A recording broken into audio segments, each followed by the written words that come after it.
नमस्कार, माझं नाव डॉक्टर दिलीप गरुड.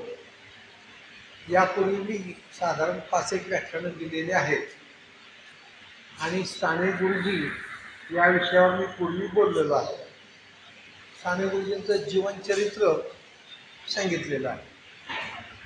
तेव्हा बाईंनी असं मला सांगितलं की साने गुरुजींच्यावर बोला, पण वेगळ्या अँगलबद्दल बोला, विशेष करून त्यांच्या साहित्यावर बोला. कारण आज आहे 11 जून, साने गुरुजींची पुण्यतिथी.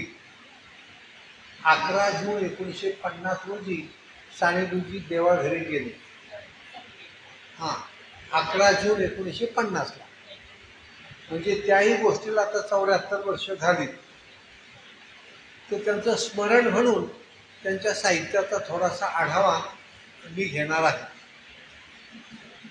मागच्या वेळेस जीवनचरित्र सांगितलं. साने गुरुजींचं नाव आहे पांडुरंग सदाशिव साने, पण सगळेजण त्यांना साने गुरुजी साने गुरुजी साने गुरुजी याच नावाने ओळखतात. खरं म्हणजे त्यांना राम हे नाव फार आवडत होतं. म्हणून ते आईला म्हणायचे, आई माझं नाव राम का ठेवलं नाही? आई म्हणाली, नाही ठेवलं बाबा. त्यांचा एक मित्र होता राम जोशी, म्हणून त्याला नाव आवडत होतं. मग आता आपला मित्र जर राम, तर मग त्यांनी स्वतःला श्याम हे टोपण नाव ठेवून घेतले आणि या श्याम नावानेच त्यांनी साहित्य निर्मिती केली. म्हणजे श्यामची आई, आपल्याला वाटतं यांचं नाव पांडुरंग सदाशिव साने, ही श्यामची आई कोण? तर पांडुरंग सदाशिव साने म्हणजे श्याम. त्यांनी स्वतःचं आत्मचरित्र त्रिखंडात्मक लिहिलंय. धडपडणारा श्याम, भाग 1, भाग 2 आणि भाग 3. तर या साने गुरुजींना उभा महाराष्ट्र माय माऊली साने गुरुजी असं म्हणतो. किती आयुष्य मिळालं? 50 वर्ष आणि 5-6 महिने. म्हणजे काय फार दीर्घ आयुष्य मिळालं असं म्हणता येणार नाही. पण या अल्प आयुष्यामध्ये सुद्धा त्यांनी फार मोठं काम केलं. त्यामुळं आयुष्य किती अल्प मिळालं का दीर्घ मिळालं याला महत्व नसून तुम्ही कर्तृत्व किती गाजवताय कमी काळामध्ये याला महत्व आहे. साने गुरुजींची एकेकाची परिस्थिती फार चांगली होती. त्यांच्या घरी खोती होती. खोत म्हणजे गावाचे जे शेतकरी आहेत त्यांचा शेतसारा गोळा करणारा एक सरकारी मनुष्य. तो शेतसारा गोळा केला की त्याचा 4था हिस्सा या खोताला मिळत असेल आणि 3/4 हिस्सा सरकार दरबारी भरायला लागेल. त्यामुळे मग सरकारी मनुष्य म्हटल्यावर त्यांचा गावामध्ये दबदबा असतो आणि मग ते कोणालाही दम देत असत. अरे माझं ते शेत आहे ना, तेवढं नांगरून घे. अरे ते शेत काढायला आले ते पीक काढून घे. आणि लोकांना वाटायचं सरकारी मनुष्य, मग ते त्यांचे काम करायचे. असा दबदबा होता एकेकाळी. पण पुढं सावकारी कर्ज होतं, जुन्या काळी बँका कुठं होत्या आणि सावकाराचं कर्ज म्हणजे दामदुप्पट. त्याच्यामुळं त्यांनी कर्ज काढलं होतं. ते कर्ज इतकं वाढलं की पुढं घरावर जप्ती आली. हे सगळं साने गुरुजींनी श्यामची या पुस्तकात लिहून ठेवलं. श्यामची ही चरित्रात्मक कादंबरी आहे. सगळा स्वतःचा जीवनपट लहानपणापासून त्यांनी मांडला. मी त्यांच्या गावी गेलो होतो, पालघरला. रत्नागिरी जिल्ह्यात दापोली तालुक्यात पालघर नावाचं चिटुकलं गाव, तिथं त्यांचा जन्म झाला. तिथल्या मराठी शाळेमध्ये ते शिकले. पण पुढे एवढी गरिबी आली की 2 आणे फी भरायला सुद्धा त्यांच्याकडे पैसे नव्हते. आणि ब्राह्मणाचा मुलगा, नादाने मागता येत नाही, मागितली तरी गुरुजी देणार नाही आर्थिक सवलत. त्यामुळं मराठी दुसरीमध्ये असताना 2 आणे फी भरली नाही, म्हणून त्यांचं शाळेचं नाव काढून टाकलं. मी त्यांच्या गावी गेलो, तिथल्या मराठी शाळेमध्ये गोष्ट सांगितली. तेव्हा त्यातल्या मुख्याध्यापकांनी मला ते दाखवलं रजिस्टर की साने गुरुजींचं नाव काढून टाकलं. तिथं लिहिलंय दोन अनेक ही आली नाही, सबब नाव कमी. जुन्या काळी आण्यांचा हिशोब असायचा, 16 अनंत रुपये. मग ते मामाकडे गेले. एक मामा पुण्याला होता, एक मुंबईला होता. मुंबईच्या मामाकडे गेले, तिथं 6 महिने राहिले. डोळे आले होते, त्या डोळ्यांच्यावर इलाज केला. पावसाळ्याचे दिवस होते, बोटी बंद होत्या. मग पावसाळा संपला, मामांनी थोडे पैसे दिले आणि बोटीने हा मुलगा हार्णे बंदरावर आला. हार्णे बंदरावरनं दापोलीला आणि दापोलीवरून मग बैलगाडी करून पालघर. 2 अनेक ही भरता आली नाही म्हणजे किती गरिबी असेल. पण गरिबी असून सुद्धा हा मुलगा शिकला, चांगला BA झाला, MA झाला. म्हणजे गरिबी काही तुमच्या आड येत नाही, फक्त तुमची जिद्द पाहिजे. मी आता त्यांच्या साहित्यावर बोलतो, चरित्रावर बोलण्यापेक्षा. साने गुरुजींनी पत्री नावाचा काव्यसंग्रह लिहिला. त्यात अनेक कविता आहेत. त्यातली खरा तो एकची धर्म, जगाला प्रेम अर्पावे, ही त्यांची कविता. जगी जे हीन अतिपतित, जगी जे दीन पद दलित, कया जाऊन उठवावे, जगाला प्रेम अर्पावे, ही त्यांची कविता आहे. ती 14 कडव्यांची आहे, तर 14 कडवी. आता एवढी कडवी कोण म्हणणार? मग त्यातली निवडक कडवी 5 घेतलेली आहेत, निवडलेली आहेत काही जाणकार लोकांनी. आणि शाळांमधनं ही 5 कडवी, ही 5 कडव्यांची ही कविता मुलं समूहाने म्हणतात. सकाळी जेव्हा परिपाठ असतो, प्रार्थना असते, राष्ट्रगीत असतं, त्यावेळी साने गुरुजींची प्रार्थना म्हटली जाते. आणि या प्रार्थनेला कुठे विरोध नाही. मुळात ती आहे कविता, पण तिला आता प्रार्थनेचं रूप आलेलं आहे.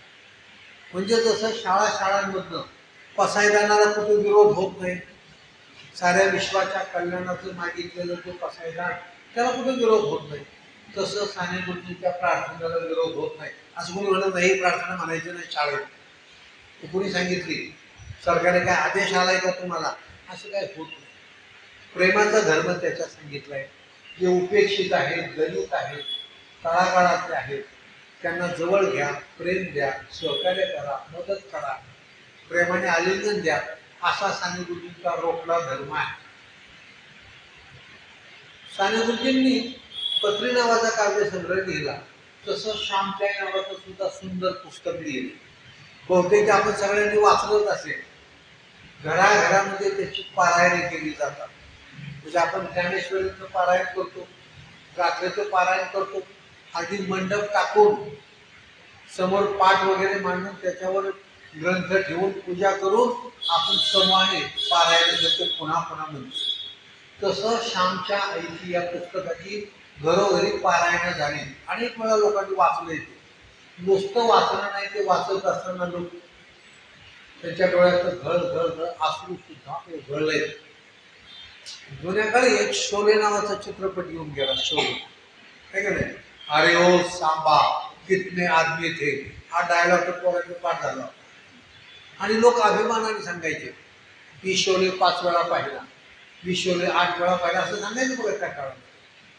पण आता महाराष्ट्रामध्ये अनेक वेळा असे लोक सांगतात, मी श्यामची आई 8 वेळा वाचली, मी श्यामची आई 10 वेळा वाचली, ते पुस्तक वाचताना मी शतदा रडलो.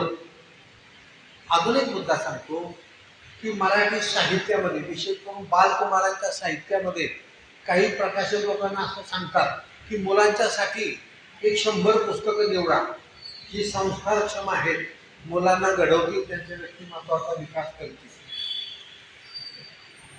चांगल्या चांगल्या मोठ्या साहित्यिकांची पण चांगली पुस्तकं, ही 100 पुस्तकं निवडत असताना प्रत्येक वेळी श्यामची आई पुस्तकाचा त्यात समावेश असतोच.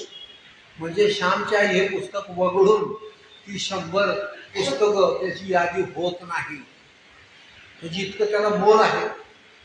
कधी लिहिलं हे पुस्तक? 9 फेब्रुवारी 1933, 5 दिवसात लिहिलं. आणि 13 फेब्रुवारी 1933 नाशिकच्या तुरुंगामध्ये लिहिलं. आणि ते मी 5 रात्रींमध्ये. गुरुजींना अटक झाली होती, स्वातंत्र्याच्या आंदोलनात भाग घेतला होता.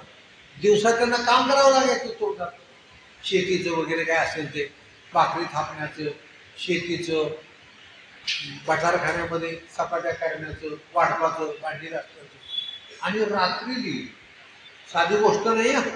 आपल्याला एक 2-3 पानाचं निबंध लिहा म्हटलं की आपण म्हणतो थांबा जरा बाबा, उजवं बाजूची डोकं खाजवतो, डाव्या बाजूला खाजवतो, मागून खाजवतो, पुढून खाजवतो, विचार करतो, डोळे मिटतो, चिंतन करतो, चिंतन करतो तर बारीक झोप सुद्धा काढतो, पण सुचत नाही काय लिहा. आणि चुकून लिहिलंच तर सुरुवातीला वाटतं बाबा जमले तर छान लेख जमला, आपण ठेवून देतो, मस्तपैकी जेवण करतो, झोपतो आणि सकाळी परत बघू तर खरं रात्री काय लिहिलंय आणि सकाळी आपलंच लेखन आपल्याला आवडत नाही आणि आपण टाळकन घालून टाकतो. असली आपली लेखनाची पद्धत. उदबत्त्या काय लावतो, सुगंधित फुलं काय ठेवतो, दरवाजा काय बंद करतो, बायकोला जप देतो, पूर्वविरात पाठवू नको, माझी लेखन समाधी लागलेली, पण लेखन काय होत नाही. आणि साने गुरुजींनी 135 पुस्तकं लिहिली. ही साधी गोष्ट नाही. 50 वर्ष आणि 5-6 महिन्याचं आयुष्य एवढ्यात 135 पुस्तकं लिहिली. मी कुठून काढला हा आकडा? राजाभाऊ मंगळवेडेकरांनी साने गुरुजींच्या बद्दल एक विस्तृत बृहत असं एक चरित्र लिहिलं. अगदी बालपणापासून त्यांच्या कुळकथेपासून शेवटापर्यंत. त्याच्यामध्ये शेवटी पुस्तकांची यादी दिली. मी ती सहज मोजली, म्हणजे बापरे 135 पुस्तकं. त्याच्यात श्यामची आई आहे, दडपडणारा श्याम खंड 1, 2, 3 आहेत, गोड गोष्टीचे 10 भाग आहेत, नंतर मग अमोल गोष्टी आहेत, साक्षरतेच्या गोष्टी आहेत, दारूबंदीच्या गोष्टी आहेत, कथा, भारतीय संस्कृती आहे, पत्री नावाचा काव्यसंग्रह आहे, अनुवादित साहित्य आहे, संपादित साहित्य आहे. म्हणजे गुरुजींनी लेखन केलं, ते लेखक होते, कवी होते, वक्ते होते, आंबेडकरच्या प्रताप हायस्कूलमध्ये शिक्षक होते, संपादक होते, स्वातंत्र्य सैनिक होते, समाजसेवक होते, पत्रकार होते. एका आयुष्यामध्ये त्यांनी एवढ्या भूमिका वठवल्या ही सामान्य गोष्ट नाहीये. साने गुरुजींनी लग्न केलं नव्हतं, त्यांनी स्वतःचा संसार मांडला तर नाही, मांडला तो देशाचा संसार मांडला. गुरुजींनी विचारलं, गुरुजी 5 रात्रींमध्ये हे श्यामची नावाचं एवढं मोठं पुस्तक तुम्ही कसं काय लिहिलं? त्याच्यामध्ये 42 रात्री आहेत, म्हणजे 42 गोष्टी आहेत, 42 कथा आहेत. साने गुरुजींनी नाशिकच्या तोरणामध्ये 36 कथा लिहिल्या, 36 प्रसंग लिहिले. बाहेर आल्यावर 9 प्रसंग लिहिले, एकूण 45 प्रसंग झाले. पण मग त्यांच्या लक्षात आलं 2-3 प्रसंग थोडे त्यांच्या नातेवाईकांना दुखावणारे वगैरे आहे, चुलत्या संबंधीचा वगैरे प्रसंग. मग 3 प्रसंग वगळले आणि आता 42 कथांचं ते पुस्तक आहे. गुरुजींना विचारलं, गुरुजी की एवढं मोठं पुस्तक तुम्ही 5 रात्रीत कसं काय लिहिलं? ते म्हणाले, गड्या हो, या माझ्या आईच्या आठवणी आहेत. या लिहित असताना मी शतदा रडलो आहे. ही श्यामची आई तुम्हाला भेटायला येईल, तुमच्या घराचा दरवाजा ठोठावे, तुम्ही दरवाजा उघडला तर ती आत येईल, नाहीच दरवाजा उघडला तर ती माघारी येईल. माझ्या हृदयात तिला स्थान आहे. किती भाषा मऊ, किती भाषा मधू. अशी जर छोट्या छोट्या शब्दांची वाक्य असली की मुलं रमतात. मला असं म्हणायचंय की मुलांना आज साने गुरुजींच्या सारख्या साहित्याची अत्यंत गरज आहे. मुलांना गोष्टींची गरज आहे, कथा निवेदन करण्याची गरज आहे, आणि ती गरज प्रौढांनी किंवा वृद्धांनी भागवली पाहिजे. का? जर मुलांना गोष्टीत रमवलं नाही, ते त्यात रमले नाही, तर तो मुलगा सारखा कार्टून फिल्म्स बघतोय, तो सारखा आईचा वडिलांचा मोबाईल घेऊन नको नको ते पाहतोय. आता तर मुलं सुट्टीवर आहेत, म्हणजे आमची पण नातवंड आहेत, यांना कसं गुंतवायचं हा मोठा प्रश्न आहे. त्यामुळे पालकांनी किंवा आजोबांनी, आजींनी, वृद्धांनी या गोष्टी ऐका, गोष्टी वाचा, त्याची करमणूक करा, तर त्याला वळण लागेल. प्रत्येक काळाच्या ओघात अशी काही आव्हानं असतात. जेव्हा टीव्हीच नव्हता, त्याच्यावरती हजारो चॅनल्स नव्हते, इंटरनेट नव्हता, मोबाईल नव्हता, तेव्हा हे प्रश्न नव्हते. फार फार तर रेडिओ, बाहेर जाऊन खेळ, कबड्डी खेळ, हुतू खेळ असले खेळ होते, आट्यापाट्या खेळ, किंवा शेतात जा, काय काबड कष्ट कर. आता शहरी मुलं अजिबात काही काम करत नाही, काही ऐकतच नाही, आणि मोबाईल हिसकून घेतात, कुठे कोपऱ्यात बसतात, पाहत बसतात. हे आव्हान आहे. म्हणून साने गुरुजी आणि त्यांच्यासारख्या संस्कार साहित्याची आज आपल्याला गरज आहे, समाजाला गरज आहे. आणि तुमच्याकडे ती भूमिका येते. तुम्ही म्हणाल माझं 70 वय झालं, माझं 75 वय झालं, मला चष्मा लागला, आता दिसत नाही, त्याचे आई वडील बघतील, शाळेतले शिक्षक शिकवतील, मला पेन्शन मिळतील, मी जरा पर्यटन करून येतो, एवढ्याने वागणार नाही. मुलांना घडवणं ही पण तुमची जबाबदारी आहे. आणि म्हणून श्यामच्या आईचं बोल अनमोल आहे. आचार्य अत्र्यांनी ते श्यामच्या आई नावाचं पुस्तक वाचलं आणि ते भारावून गेले. कारण ते साहित्याचे जाणकार होते, साहित्य सम्राट होते. त्यांनी त्या श्यामच्या आईला प्रस्तावना लिहिली, इतकी सुंदर प्रस्तावना लिहिली, आणि त्याला शीर्षक दिलंय मातृप्रेमाचे महन्मंगल स्तोत्र. ती प्रस्तावना सुद्धा वाचण्यासारखी. आणि आत्रे इतके जाणकार म्हणजे अरे ही श्यामची आई, ही कथा नुसती पुस्तकात बंदिस्त होऊन चालणार नाही, ती रुपेरी पडद्यावर आणली पाहिजे. आणि त्यांनी ती रुपेरी पडद्यावर आणली. खरं म्हणजे आचार्य अत्रे काय फार मोठे श्रीमंत ग्रस्त नव्हते, ते काय उद्योगपती नव्हते. आपल्या पुण्यामध्ये कॅम्प एज्युकेशन सोसायटीच्या शाळेत 18 वर्ष मुख्याध्यापक होतो. पण हा साधा शिक्षक, त्याला ते भावलं आणि त्यांनी चित्रपट निर्माण केला. शिक्षक शक्यतो ह्या मागणीत पडत नाही, फार फार तो गोष्ट सांगतील, व्याख्यानं देतील, एखादं पुस्तक देतील, शाळेमध्ये शिकवतील, रिटायर झाले तर ज्येष्ठांची संघटना काढली, पण फार अंदाज पडत नाही. पण आचार्य अत्रे असं व्यक्तिमत्व होतं की ते लेखक होते, कवी होते, विडंबनकार होते, पत्रकार होते, वक्ते होते, राजकारणी होते, चित्रपट निर्माते होते. अशा अनेक भूमिका त्यांनी वठवल्या. त्यातली ही भूमिका त्यांनी चित्रपटच निर्माण केला. ते फार जाणकार होते. बहिणाबाई चौधरींनी कविता लिहिली. खरं म्हणजे ही निरक्षर बाई, अक्षरशः निरक्षर, लिहिता येत नव्हतं, वाचता येत नव्हतं. त्यांच्या घरी त्यांचा पुतण्या होता, शिकायला आला असेल, 9वी-10वी शिकत होता. आणि बहिणाबाईंना शेतामध्ये काम करता करता, घरात काम करता करता काही सुचलं. प्रतिभावंतच होत्या त्या, शिक्षण नव्हतं पण प्रतिभावंत होत्या, की निसर्ग हा गुरु असतो, तो गुरु त्यांना शिकवायचा, प्रतिभा उफाळून द्यायची आणि मग त्यांना काव्य सुचायची. अरे संसार संसार जसा तवा चुल्यावर, आधी हाताला शतकी मग मी येते भाकर. खानदेशी भाषेत मी येते म्हणतात, मिळते. आणि मग बहिणाबाईंचा मुलगा सोपानदेव चौधरी, त्याला वाटलं आपली आई अडाणी, अशिक्षित, तिने हे लिहिलंय, पण याला कविता म्हणतात का नाही, हे काव्य करण्यात मोडतं का नाही. ते कितीतरी दिवस कोणाला दाखवतच नव्हतं, आपल्या अडाणी लोक हसतील म्हणून. पण एकदा त्यांनी भीत आचार्य अत्र्यांच्या पुढे ती वही ठेवली. आचार्य अत्र्यांनी ते पाहिलं, वाचलं, ते चमकले आणि ते म्हणजे अरे हे महाराष्ट्राचं सोनं आहे, महाराष्ट्रापुढे ते आलं पाहिजे. आणि त्यांनी स्वखर्चाने बहिणाबाईंच्या कविता पुस्तक उभारे छापल्या आणि महाराष्ट्राच्या घराघरात पोहोचवल्या. याला म्हणतात जाणकार मनुष्य. साने गुरुजींचं श्यामच्या आई त्यांना भावलं आणि म्हणून त्यांनी चित्रपट काढला. त्याच्या चित्रपटाचं काय खरं आहे का? लाखो रुपये कर्ज काढायचे, चित्रपट काढायचा नाही चाललं म्हणजे ते कर्ज कोणी फेडायचं? त्याच्या बाई बेसणं लागतात कर्ज नाही भेटलं तर. पण अत्र्यांनी ते काम केलं, म्हणून त्यांचे सुद्धा ऋण व्यक्त केले पाहिजे. साने गुरुजींनी कविता हा प्रकार फार उत्कृष्टपणे हाताळला, काव्य.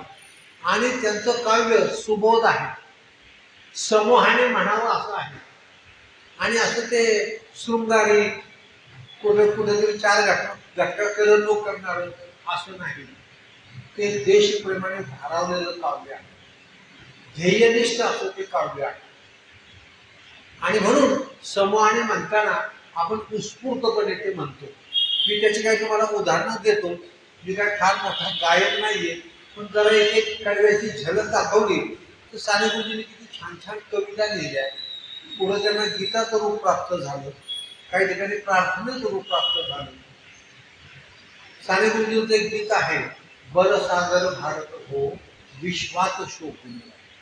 म्हणजे केवढं मोठं स्वप्न पाहिजे.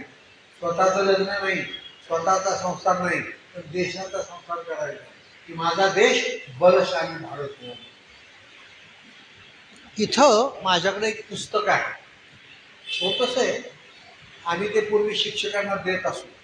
याच्यामध्ये साने गुरुजी, वसंत बापट, आचार्य विनोबा आणि इतर एक आहे, यांची काही गीतं आहेत. गीतं त्यातलं तुम्हाला थोडीशी झलक दाखवली तर साने गुरुजींचं काव्य कशा प्रकारचं होतं ते तुम्हाला कळेल. मी काय फार मोठा गायक नाही किंवा माझा आवाज एवढा चांगला नाही, पण त्यातले त्यात म्हणून दाखवायचा प्रयत्न करतो. हसरे माझ्या मुला, वारामध्ये कानामध्ये गीत गाईल तुला. आई त्या मुलाला म्हणून दाखवते, छोट्या मांडीवर घेतलं. वारामध्ये कानामध्ये गीत गाईल तुला, तात हरीण शांती देईन, तात हरीण शांती देईन, हसरे माझ्या मुला, हसरे माझ्या मुला. वारामध्ये कानामध्ये, वारामध्ये कानामध्ये गीत गाईन तुला. परत करील त्यात मी फक्त झलक सांगतोय तुम्हाला, म्हणजे साने गुरुजींच्या काव्याचे जरा कोण काय आहे, त्यातले विषय काय आहेत ते तुम्हाला कळेल. ते आपल्या जीवनाला जीवन बाग असं समजतात आणि परमेश्वराला विनंती करतात, माझी जीवनाची बाग तू फुलव, तिला कीड नको लागू दे, ती सुंदर असू दे. प्रभू माझी जीवन बाग फुलव, प्रभू माझी जीवन बाग फुलव.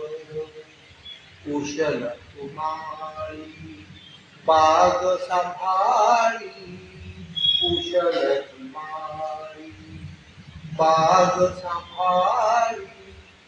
स्वर्गीय सौंदर्य तीरे फुल, प्रभू माझी जीवन बाग फुल, प्रभू माझी जीवन बाग फुल.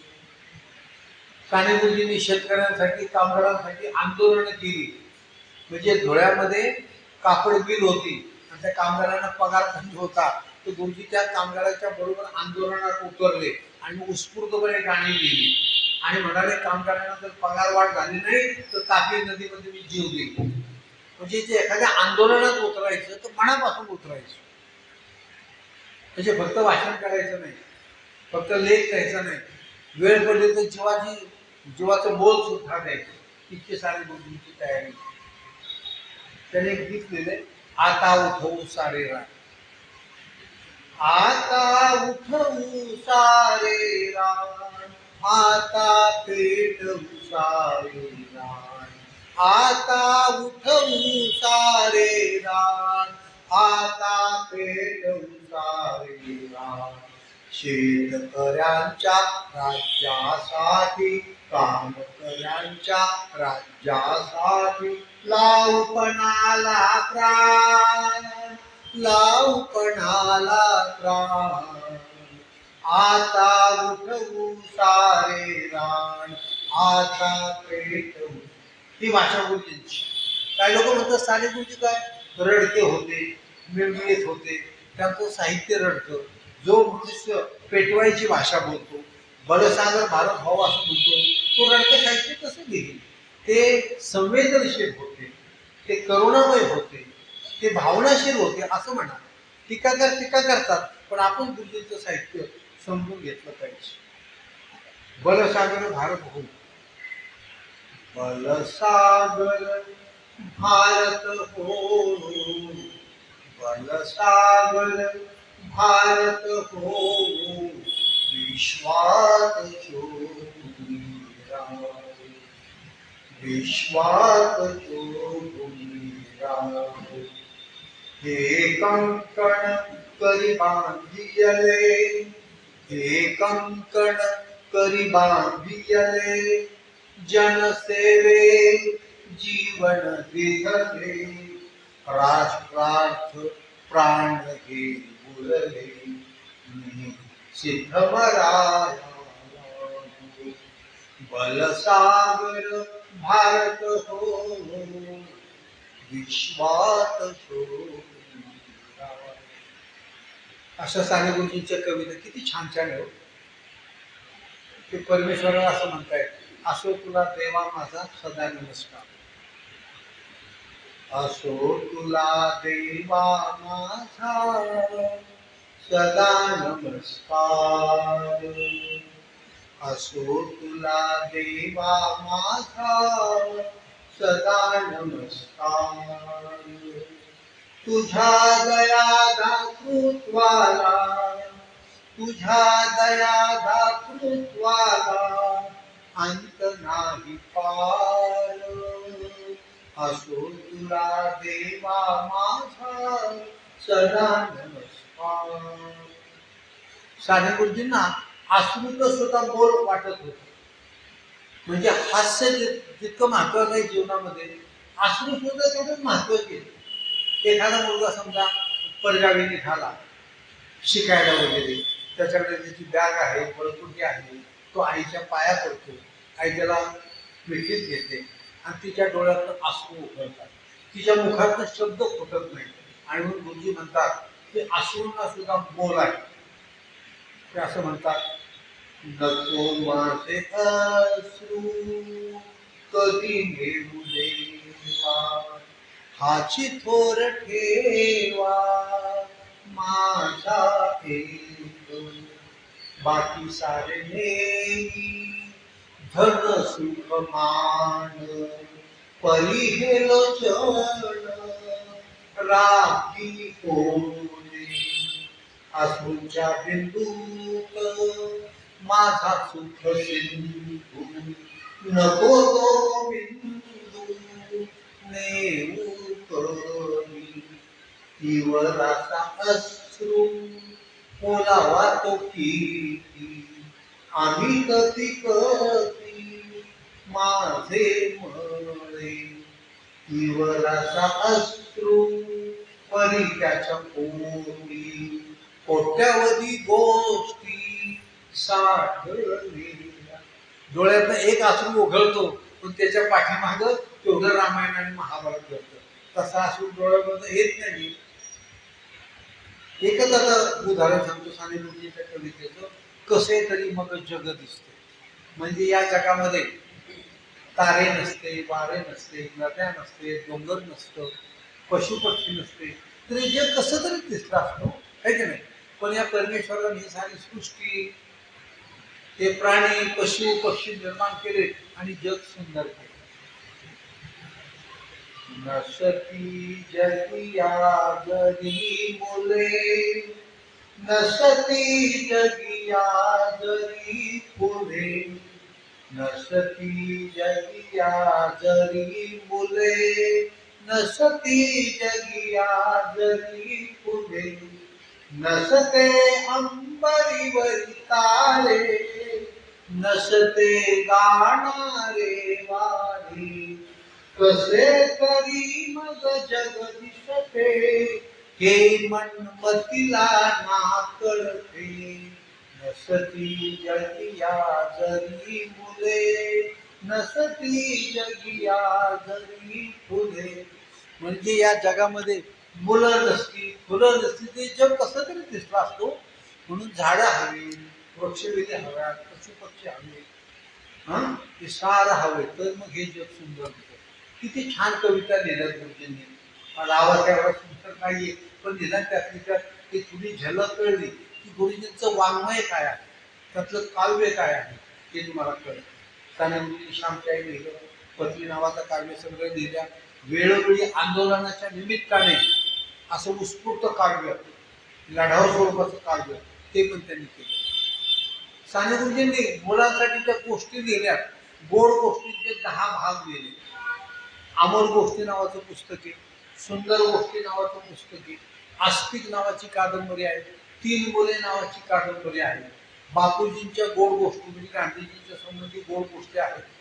असं भरपूर साहित्य लिहिले. सुंदर पत्र लिहिले, त्याचे 3 खंड आहेत. सुंदर पत्रे भाग 1, 2, 3. आणि त्या कोकणात इतकं छान छान वर्णन केलंय की पत्र म्हणजे त्यांच्या भावाची मुलगी सुधा, ती लहान होती, तिला उद्देशून साधनेमध्ये ती पत्र त्यांनी लिहिली. साधना नावाचं साप्ताहिक आहे, ते आपल्या पुण्यामधनं निघतं. ते 1948 साली सुरू झाले आणि आज तागाय ते चालू आहे. साने गुरुजींचा जन्म 24 डिसेंबर 1899, म्हणजे हे जे वर्ष चालू आहे ना 2024, हे साने गुरुजींचं 125वं जयंती वर्ष आहे. आपण त्याला शतकोत्तर रजत जयंती वर्ष असं म्हणजे 125 वर्ष झाली त्यांच्या जन्माला. आणि म्हणून त्या विषयाला थोडंसं मोल आहे, महत्व आहे. आणि आज तर त्यांची पुण्यतिथीच आहे. त्यामुळे त्यांच्या विचारांचं, त्यांच्या साहित्याचं जागरण करणं हे आपलं काम आहे. त्यांनी बरंचसं साहित्य अनुवादित केलं, म्हणजे जे चांगलं आहे ते आपल्या भाषेत आलं पाहिजे. एकच उदाहरण सांगतो. मी एक 3-4 वर्षापूर्वी पंडित जवाहरलाल नेहरूंचं एक छोटे चरित्र लिहिलं, मुलांसाठी 80 पानं. पण नेहरूंची चरित्र वाचली पाहिजे, मग मी मोठी मोठी पुस्तकं विकत घेतली. पण मला हे कळलं की साने गुरुजींनी पंडित जवाहरलाल नेहरूंनी लिहिलेलं द डिस्कवरी ऑफ इंडिया हा जो ग्रंथ आहे तो मराठीमध्ये अनुवादित. 1942च्या आंदोलनामध्ये पंडित जवाहरलाल नेहरू आपलं हे जे नगर आहे, नगरचा जो किल्ला आहे, किल्ल्यामध्ये त्यांना ठेवलं होतं 42च्या आंदोलनामध्ये पकडल्यानंतर. आणि महात्मा गांधीजींना आगा खान पॅलेस नगर होतं माहिती, तिथं ठेवलं. आता नेहरू करणार काय, बॅरिस्टर होते. त्यांनी द डिस्कवरी ऑफ इंडिया हा ग्रंथ लिहिला आणि साने गुरुजींना वाटलं हा मराठीत अनुवादित करावा. मी तो विकत घेतला आणि तो त्यांनी मराठीत अनुवादित केला. एवढा मोठा ग्रंथ, किती पानांचा असावा, 702 पेजेसचा ग्रंथ. म्हणजे बापरे, आयुष्य किती छोटं, 50 वर्ष. आणि किती लिहिले. भारतीय संस्कृती नावाचं पुस्तक लिहिलं, इस्लामी संस्कृती नावाचं पुस्तक लिहिलं, चिनी संस्कृती नावाचं पुस्तक लिहिलं. पण ते प्रकाशित झालं नाही, कारण ते जे हस्तलिखित होतं ते नीट लागत नव्हतं अक्षर. पण एवढं लिहून ठेवलं. म्हणजे एकीकडं 6 वर्ष शाळेमध्ये अध्यापन केलं, स्वातंत्र्याच्या आंदोलनात भाग घेतला, तुरुंगामध्ये जावं लागलं आणि त्यांचं बरंचसं लेखन तुरुंगामध्येच झालं. तिथं वेळ मिळतो ना, 8-10 महिने जर डांबून ठेवलं मग तिथं ग्रंथालय असतं. ते त्यांनी वाचलं आणि ग्रंथ निर्मिती केली. तुरुंगातल्या कैद्यांना ती गोष्टी पण सांगायची आणि हे जे राजकीय कैदी होते त्यांना पण गोष्टी सांगायची. त्यामुळे गोष्टी गुरुजींच्या अंगी अजून एक गुण होता, ते गोष्टी वेगळाळ होते, ते कथानिवेदक होते आणि असे रंगून गोष्ट सांगायची.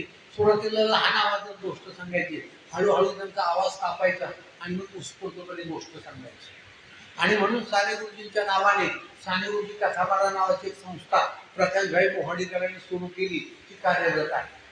त्या संस्थेचं काम काय, मुलांना गोष्टी सांगणे आणि गाणी सांगणे.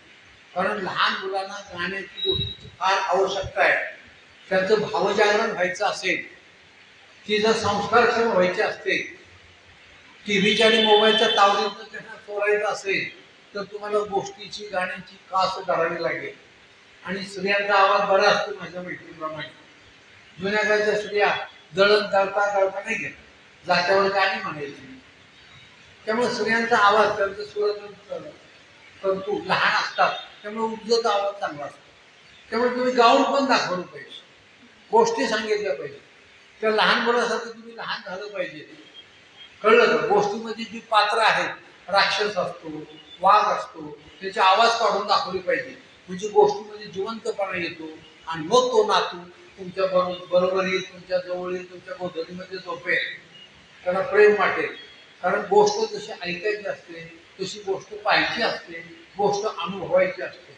पण गोष्ट सांगता सांगता आपण त्या नातवाच्या पाठीवर हात फिरवतो, त्याच्या डोक्यावर हात फिरवतो, कधी गालगच्चा घेतो, कधी बारीक फटका मारतो. याच्यात पण आनंद आहे का? आनंद काय फक्त पैशात असतो? आनंद काय फक्त सोन्यात असतो, आनंद काय मोठ्या प्रॉपर्टीमध्ये असतो, बारीक बारीक गोष्टीमध्ये आनंद असतो. हे गुरुजींनी आपल्याला सांगितलंय, तुम्हाला इथे माहिती आहे. तर कथाकथन हा गुरुजींचा हातखंडा विषय. त्यांनी पंडित जवाहरलाल नेहरू यांची बहीण कृष्णा हाती सिंग त्या होत्या. त्यांनी स्वतःच एक आत्मचरित्र लिहिले. त्याचं नाव लिहिलंय with regrets, with the regrets. आणि साने गुरुजींनी त्याचा मराठीमध्ये अनुवाद केलाय, नाथखंत नाथखेत. साने गुरुजींनी अजून एक मोठं काम केले. पाश्चिमात्याचे तत्ववेत्ते होते, विचारवंत, त्यांचा पण तात्विक विचार, चरित्रात्मक विचार, चरित्र आणि तो विचार असं लिहिलंय. माझ्याकडे ते पुस्तक आहे, मी सहज पाहिलं. किती पानांचं? 584 पानांचं. बापरे, पाश्चिमात्य तत्वव्यक्त्यांचा विचार 584 पानं. पंडित नेहरूंचं जे पुस्तक आहे ना, भारताचा शोध, ते 702 पानांचं. टॉल्स्टॉय नावाचा एक विचारवंत होऊन गेला, तो रशियाचा आहे. त्याने एक पुस्तक लिहिलं, ते रशियन भाषेमध्ये लिहिलं, व्हॉट इज आर्ट.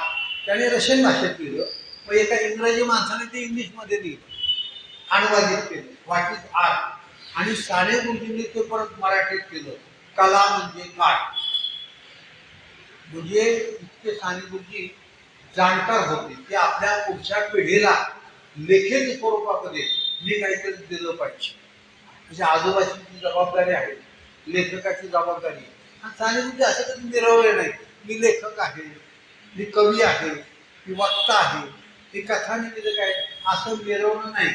ते माझं काम आहे, ते म्हणजे देशाचं काम आहे. कुठल्याही साहित्य संमेलनाच्या व्यासपीठावर ते गेले नाही. तर म्हणजे त्याने भरपूर लेखन केले. ते लेखकच आहेत, ते कवी आहेत, वक्ते आहेत, कथानिवेदक आहेत, स्वातंत्र्य सैनिक आहेत. पण मिरवणं हा प्रकार नाही. आपल्याकडे खुर्च्यासाठी फार भांडा नाही, मी पुढं का तू पुढं. साने गुरुजी त्या साहित्यिकाच्या बोतावळ्यात गेले नाहीत, त्यांचे जे काही गट तट असतात त्या भानगडीत पडले नाही. पण पुण्यामध्ये 1946 साली मुलांचं, प्रौढांचं नाही म्हणत मी, मुलांचं बालकुमारांचं संमेलन झालं. आणि आचार्य जावडेकर त्या संमेलनाचे अध्यक्ष होते. तिथं साने गुरुजींना बोलवलं आणि म्हटल्यावर तुम्हाला मुलं आवडतात ना, मुलांच्या पुढं बोला. साने गुरुजीच म्हणायचे, मुलं म्हणजे देव, मुलं म्हणजे देव, मुलं आहेत राष्ट्राची मोलाची ठेव. साने गुरुजी असंही म्हणायचे, करी मनोरंजन जो मुलांचे, जडेल नाते प्रभूशी तयाचे.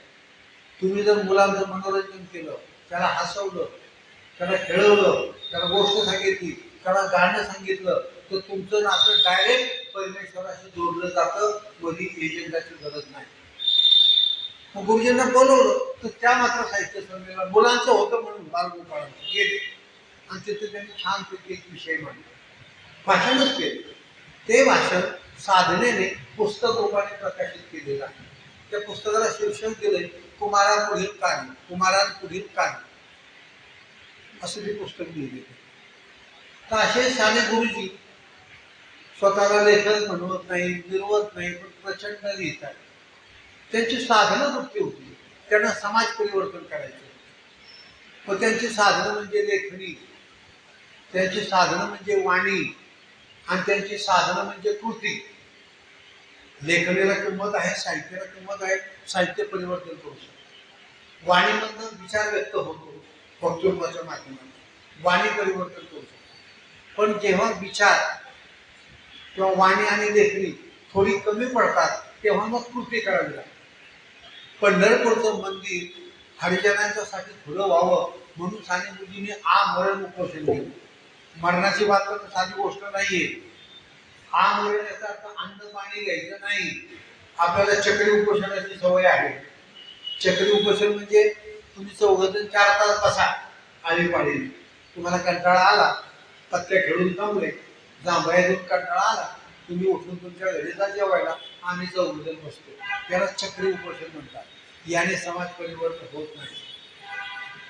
तुकोबारायांनी असं म्हटलंय, काय प्राणासवेत टाकी लावत्या, म्हणजे प्राणाचं बोल द्यायला जेव्हा तुम्ही तयार व्हाल तेव्हा परिवर्तन होतं. खरं म्हणजे साने गुरुजी ब्राह्मण, पंढरपूरचं मंदिर हरिजनांसाठी पुढं झालं काय नाही झालं त्याचा काही संबंध नव्हता. पण नाही, हा समाज, हे राष्ट्र एक संघ व्हायचं असेल तर तू नीच, तू हलका, तू खालच्या जातीचा असं करून चालणार नाही. हा पंढरपूरचा पांडुरंग सगळ्यांसाठी खुला असतो.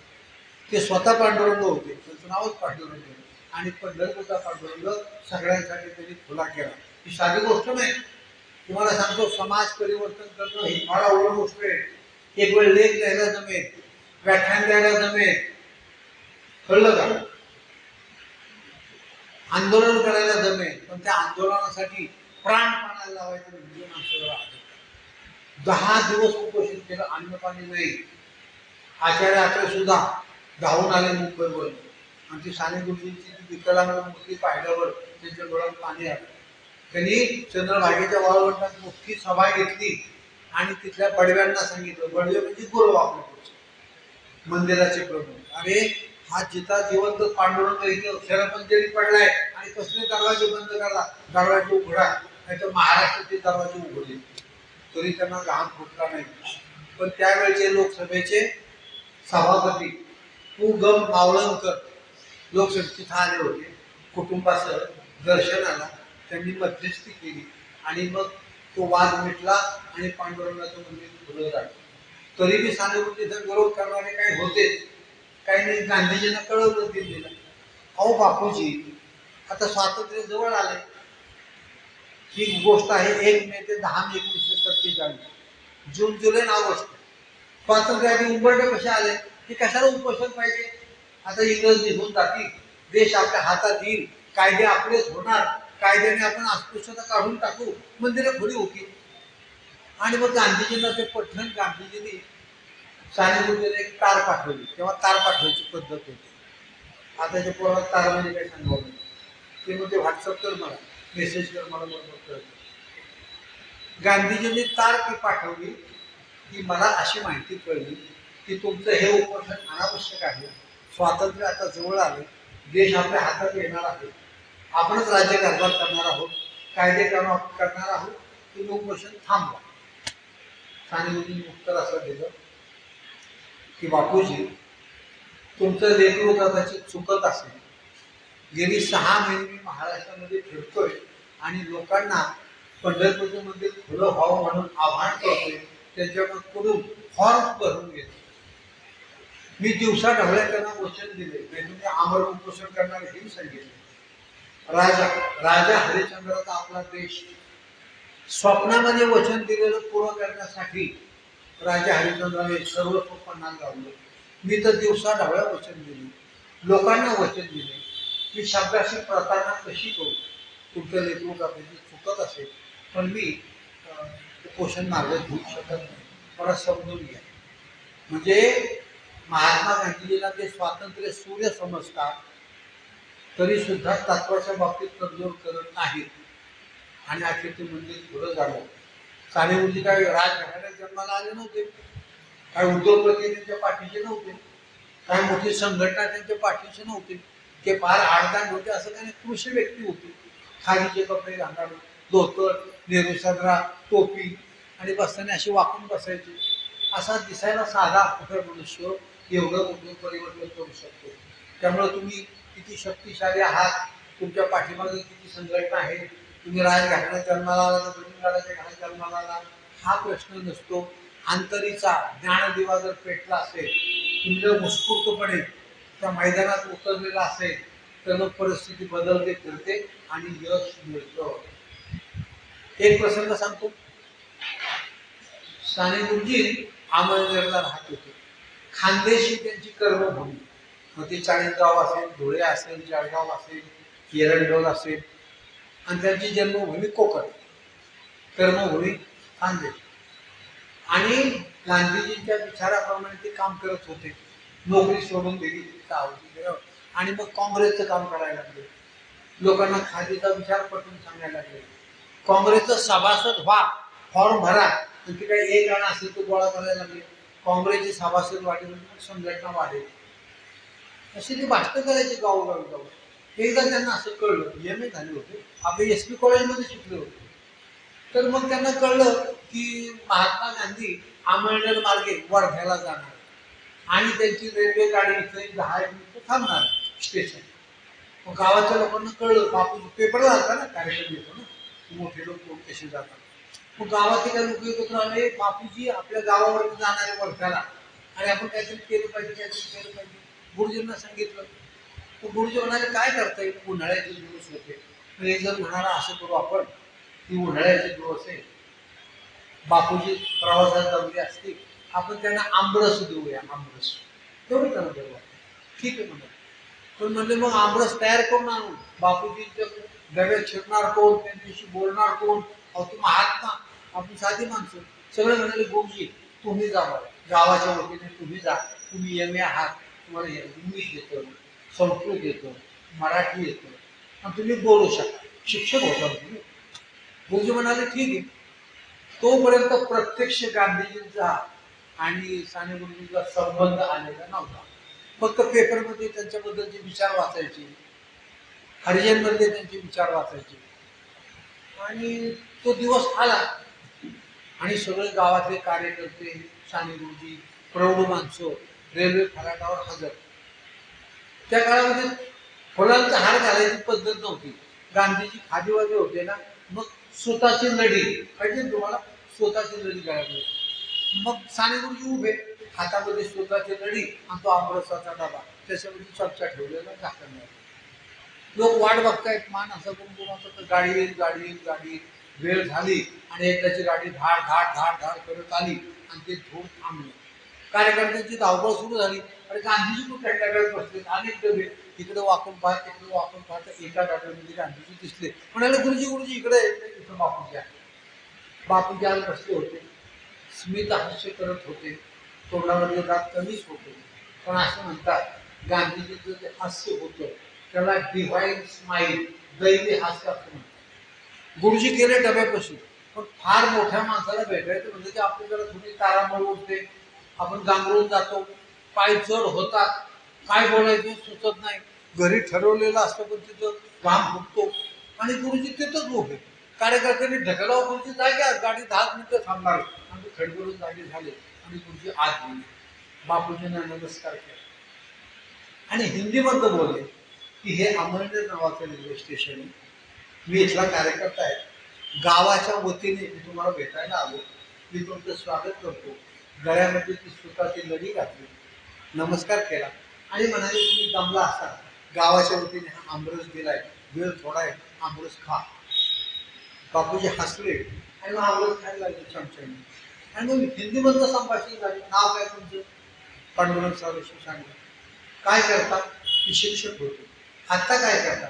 नाही म्हणजे काँग्रेसचं काम करतो. काँग्रेसचं काम करतो मग करता काय? एक भाषण देतो, काँग्रेसचा विचार सांगतो, खादीचा विचार सांगतो, दारूबंदी करा असं सांगतो. वा, मग कसं काम कसं चाललंय? ते म्हणाले बरं चाललंय पण काही समाधान नाही. गुरुजी निराश होऊन म्हणाले म्हणजे का? म्हणाले खेडेगावचे लोक अशिक्षित, अडाणी, किती सांगितलं की त्यांना एवढं पटत नाही. असं का? बरं म्हणाले. पण उद्यापासून असं करा, हातात झाडू घ्या आणि गाव स्वच्छ करायला. गांधीजी ते म्हणजे गाव स्वच्छ करून काय होणार? ते म्हणजे गाव स्वच्छ केलं म्हणजे गावातली रोगराई जाईल, लोक आजारी पडणार नाही, डॉक्टरकडे जावं लागणार नाही, त्याच्या अंगात शक्ती. पण त्याने काय होईल? अंगात शक्ती आली की शेतीत काम करतील, राबतील. त्याने काय होईल? त्याने उत्पादन वाढेल, अन्नधान्य वाढेल, पालेभाज्या वाढेल, दूध दुग्ध वाढेल. मग त्याने आपलं राष्ट्र समर्थ होईल, संपन्न होईल. म्हणजे गांधीजी असं सांगत होते की खराट हाती घ्या, गाव स्वच्छ करायचं, असं परिवर्तन होईल. आणि साने गुरुजींच्या खांद्यावर असा हात ठेवला आणि गांधीजी असं म्हणाले, श्रद्धा होनी चाहिए. कुठलं वाक्य होतं? श्रद्धा होनी चाहिए. तेवढ्यात गाडीचा भोंगा वाजला, गाड्याचा सुटला. गांधीजींचा आम्हाला फोन झाला होता, ते उठले, आता डबा धुवून देणार. गुरुजी म्हणाले आणायचं, मी धुतो. बापूजी म्हणाले नाही, मी आमरस खाल्ला, मी धुतो. ते म्हणाले नाही, मला सेवेची संधी द्या, मी धुतो. आपल्यासारखं पूर्ण म्हटलं असं तुम्ही धुतायचं, झोपायला आणायला पाहिजे. शेवटी गांधीजीने तो डबा धुतला, गुरुजीच्या हातात दिला, भोंगा वाजला होता. गुरुजी पटदिशी खाली उतरले, बाहेर कार्यकर्ते उभे होते, महात्मा गांधीजी की जय, वंदे मातरम, इन्कलाब जिंदाबाद घोषणा होत होत्या. आणि गाडी धाड धाड धाड निघून गेली. सगळे गावचे लोक आणि कार्यकर्ते साने गुरुजींच्या भोवती जाऊन नाही का गांधीजींशी काय बोलला ते तुम्हाला काय म्हणत होते, तुम्ही त्यांना काय गांधीजी म्हणजे केवढे मोठे पुढारी टाकणार. तर गुरुजींना काय सूत्र ना ती एवढंच शेवटचं वाक्य म्हणत होते, श्रद्धा होनी चाहिए, श्रद्धा होनी चाहिए, श्रद्धा होनी. आपली आपल्या आईवडिलांची श्रद्धा पाहिजे. जी पुस्तकं आपण वाचतो त्या पुस्तकावर ज्ञानावर श्रद्धा पाहिजे. आपल्या देशावर आपली श्रद्धा पाहिजे, आपल्या विचारांवर आपली श्रद्धा पाहिजे, आपल्या धर्मावर आपली श्रद्धा पाहिजे. गुरुजी असे श्रद्धाळू होते. किती वाजले जरा मला सांगा. हा सवाल आहे अजून वेळा आहे का भेटा जाऊ नका. बरं ठीक एक 5 मिनिटे घेतो. इथेच प्रसंग सांगतो. 1936 साली खानदेशामध्ये फैजपूर नावाचं एक गाव आहे, तिथं काँग्रेसचं अधिवेशन झालं. याच्या पूर्वीची सगळे अधिवेशन शहरामध्ये व्हायचे. आणि बापूजी म्हणायचे खेड्याकडे चला, खेड्याकडे चला, खरा भारत खेड्यात आहे. आणि मग त्यांनी ठरवलं की 50वं अधिवेशन आहे ना हे खेड्यात झालं पाहिजे. बाकीचे कार्यकर्ते म्हणाले अहो 1,00,000-1,50,000 लोक जमतात अधिवेशनाला, झोपायची काय व्यवस्था, शौचालयाची काय व्यवस्था, थंडीचे दिवस आहेत, जेवण एवढ्यानं कसं मिळणार, अशा अनेक शंका. पण काही कार्यकर्ते तिथले चौधरी धनाजी नाना चौधरी नावाचे कार्यकर्ते ते म्हणाले जमेल, आम्ही यशस्वी करून दाखवू. आणि त्यांच्या जोडीला साने गुरुजी, सेनापती बापट आणि आचार्य विनोबा ते म्हणाले आम्ही अधिवेशन यशस्वी करून दाखवू. म्हणजे फैजपूरचं फतेपूर करून दाखवू. आणि विरोधक म्हणाले हे फजितपूर होणार. पण मग महिना 1.5 महिना अगोदर ते कामाला लागले. मोठं पटांगण, त्याच्यामध्ये मंडप आला, शौचालयाची व्यवस्था केली, छोटे छोटे तंबू आणि राहोट्या, स्टेज बांधलं. गांधी येणार, नेहरू येणार. कुणीतरी साने गुरुजींना म्हणालं अहो ही तुमची कर्मभूमी, एवढं तुम्ही सगळं काम केलं, तुम्ही अधिवेशनाचे स्वागताध्यक्ष व्हा. म्हणजे गांधी आणि नेहरूंच्या शेजारी तुम्हाला मांडीला मांडीवर बसता येईल.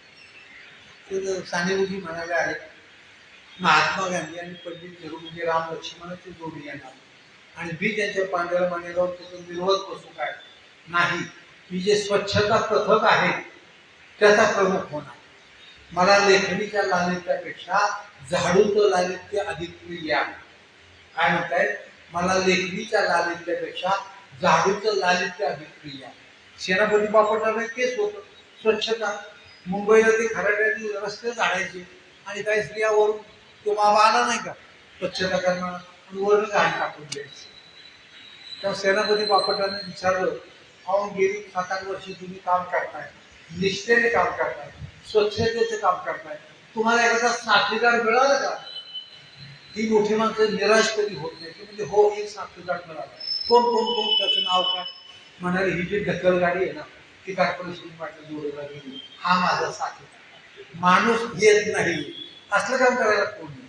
पण या लोकांच्या निष्ठा होत्या समाजाप्रती, देशाप्रती. तर अधिवेशन जवळ येत चाललं होतं. थंडीचे दिवस, डिसेंबर महिना असेल आणि इतकी थंडी की ते साने गुरुजींना ती काही थंडी सहन व्हायला. रात्री बराच वेळ जागणे तिने व्यवस्था केली आणि 12-12:30 झाली, थंडी वाजायला लागली. मग कुणीतरी शेकोटी पेटली. तो विनोबा सेनापती बापट ते शेकोटी भोवती शेकत बसले. गुरुजी इतके लाजाळू बाजूला बसले ते थरथर थरथर कापतात. तर विनोबा म्हणाले अहो गुरुजी या इथं, तुम्ही काकडलाय, तुम्हाला थंडी वाजते, इथं मस्त शेक लागलाय, अर्धा पाऊन शेकू आणि आपण झोपायला जाऊया. तरी गुरुजी संकोचाने येईना. तर विनोबा असं म्हणाले मोहम्मद पर्वताकडे जर आला नाही तर पर्वतालाच मोहम्मदाकडे गेलं पाहिजे. आणि विनोबाने त्याला पोहून आणलं आणि शेकोटीच्या शेजारी बसलं. अनेक गोष्टी आहेत. या विनोबांनी धुळ्याच्या तोंडामध्ये गीतेवर प्रवचन सांगितली त्या कैद्यांना. ते म्हणाले आम्ही खून मारामारी केलेली माणसं, आयुष्य वायाला गेलं, पापीच आहे, आता सुटतोय आम्ही, तर फाशीची शिक्षा होती. आणि जरी सुटलो समाजात किंमत नाही, तुरुंगात जाऊन आला, तुरुंगात जाऊन आला असं लोक म्हणतात. त्यांच्या पोरांचे लग्न होत नाही, पोरीचे लग्न होत नाही. तेव्हा ते कैदीच असं म्हणाले.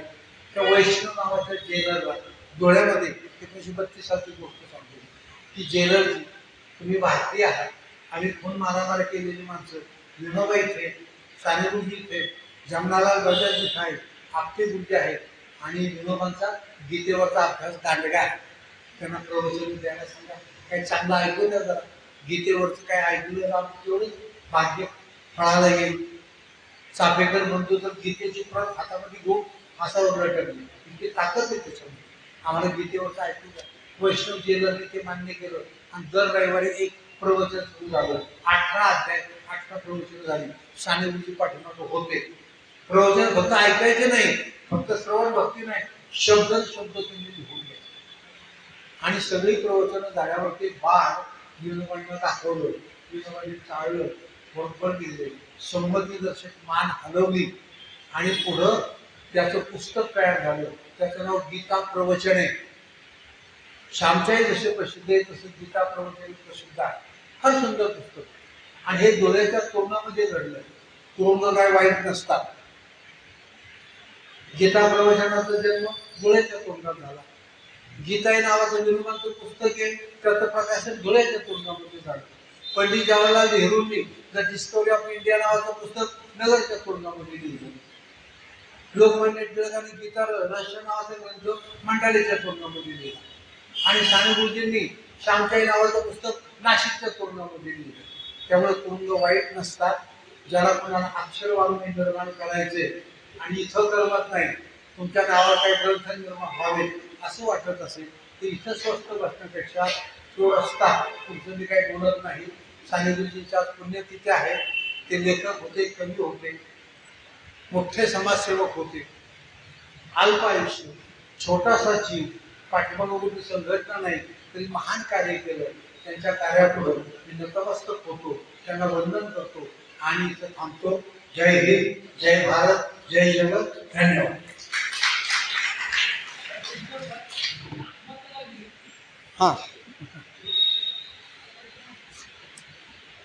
हा प्रश्न बरेच लोक विचारतात की साने गुरुजींनी आत्महत्या का केली. साने गुरुजी अत्यंत संवेदनशील होते. म्हणजे देशामध्ये मोठा बदल घडावा असं त्यांना वाटत होतं. ते आंदोलन करत होते, लेखणी चालवत होते, वाणी चालवत होते, पण बऱ्याच वेळा आपल्या मनासारखं नाही घडलं की थोडंसं नैराश्य आणि म्हणून त्यांना नैराश्य आहे. त्यांनी 1922 सालापासून लिहायला सुरुवात केली. पण 1932 साली नाशिकच्या तोंडामध्ये असताना नानासाहेब गोऱ्यांनी लिहिले की ते कधी कधी मध्येच असं उठायचे आणि बाजूला पाण्याची टाकी होती, त्या टाकीच्या कडेला जाऊन बसायची. मग कुठेतरी जायचं गुरुजी, अहो आता तुम्ही गप्पा मारत होता, एकदम इकडे आला, गप्प गप्प झाला, काय झालं तुम्हाला? तर त्यांनी उत्तर दिलं, मला जगावंसं वाटत नाही. असं व्हायचं गुरुजी.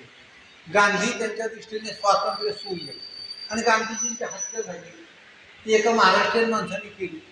ज्या गांधीला आपण पूज्य मानतो त्यांच्या हत्यांची महाराष्ट्रीयन माणसाने त्यांनी 21 दिवसाचं उपोषण केलं. मी पाप क्षालनासाठी उपोषण करतो, त्याचंही त्यांच्याकडे नैराश्य आहे. 15 वर्ष 1947 स्वातंत्र्य मिळालं, पण त्यांना वाटलं आता स्वातंत्र्याचा लाभ तळागाळापर्यंत सगळ्यांना मिळेल. पण सगळी खुर्च्यांची ओढाओढी सुरू झाली आणि ते आपल्याकडे प्रकार फार आहे. मला खुर्ची का तुला खुर्ची, सत्ता मला का तुला. गुरुजी म्हणाले, अरे याच्यासाठी आंदोलन केलं का, याच्यासाठी तोडगा केलो का, याच्यासाठी त्रास सोसला का. म्हणून एकदा खानदेशमध्ये व्याख्यान ठेवलं होतं, स्वातंत्र्य मिळालं. आणि तिकडून फोन आला, गुरुजी तुमचं व्याख्यान तुम्ही येताय ना उद्या. ते म्हणजे येऊन काय करू, लोकांना काय तोंड दाखवू आणि त्यांना काय सांगू. स्वातंत्र्य मिळालं तर बुद्धन गरिबाच्या जीवनात फरक पडला नाही, कुठल्या तोंडाने त्यांच्या पुढे बोलू, म्हणून ते गेले. नैराश्य येतं माणसं. त्यांची कविता पहा, हे आहे, जन्म मरणाची पाऊले टाकीत, जन्म मरणाची पाऊले टाकीत, येतो मी धावत भेटावया भेटावया. त्यांच्या साहित्यामध्ये असं येतं, जन्म मरणाची पावलं टाकत, मी भेटायला येतो, कोणाला भेटायला येतो, मृत्यूला भेटायला येतो. असं ते साने गुरुजींचं होतं. आणि म्हणून त्यांनी अतिसंवेदनशील असल्यामुळं आणि ज्या जगात आपल्याला राहायचंय त्या जगातलं राहण्यासारखं वातावरण नाही, ते आपणच उद्ध्वस्त केलं. म्हणून त्यांनी झोपेच्या गोळ्या खाल्ल्या आणि स्वतःला मालवून टाकलं. तसं साने यांनी ज्ञानेश्वरांनी समाधी घेतली, स्वतःला मारून टाकलं. तसं गुरुजींना या जगात राहणं आपणच अशक्य केलं, म्हणून गुरुजींनी स्वतःला मारून टाकलं. धन्यवाद.